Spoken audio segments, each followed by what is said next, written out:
મિર્ચી morning. ઘણા કવિઓ માટે એવું કહેવાતું હોય છે કે ફલાણા કવિ ભારતની જગ્યાએ યુરોપમાં જન્મ્યા હોત તો એમની વધારે નોંધ લેવાઈ હોત.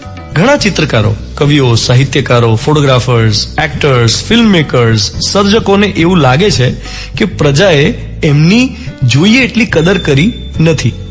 આપણી પ્રજા કદરદાનીમાં કાચી પડે છે, વાત સાચી પણ છે. આપણે જોઈએ એટલી છૂટથી પ્રશંસા નથી કરતા, વખાણ નથી કરતા, વધાવતા નથી. ફોર એક્ઝામ્પલ, આપણા અમદાવાદની છોકરીઓ અંકિતા રૈના, ઇવાનોવેલ, માના પટેલ, એ ટેનિસ, સ્વિમિંગ, શૂટિંગમાં ઇન્ટરનેશનલ લેવલે સરસ રમે છે, સરસ પરફોર્મ કરે છે. કેટલા લોકો એમના કામની જોઈતી નોંધ લીધી.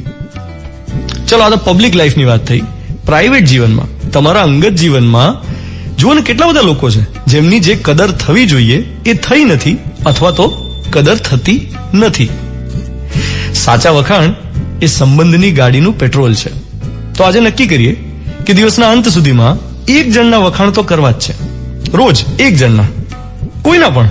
તમારા લિફ્ટમેનની બોલવાની રીત હોય, તમારા બોસનું ડ્રેસિંગ હોય કે લાઈફ પાર્ટનરનું સ્માઇલ હોય, યોગ્ય કદરદાની તો બધાને ગમે જ. ને યોગ્ય વખાણ કરવાથી સંબંધ ઘનિષ્ઠ થતો હોય છે, રિલેશનશિપમાં ચાર્મ ક્રિએટ થાય છે, કોન્ફિડન્સ વધે છે, સામેવાળાને એમ લાગે છે કે કોઈએ મારી નોંધ લીધી. તો આજે દિવસ પૂરો થતા પહેલા એક જણના વખાણ કરી જોજો. You are listening to Mirchi. હું છું ધ્વનિત, તમારી સાથે. Good morning my dear.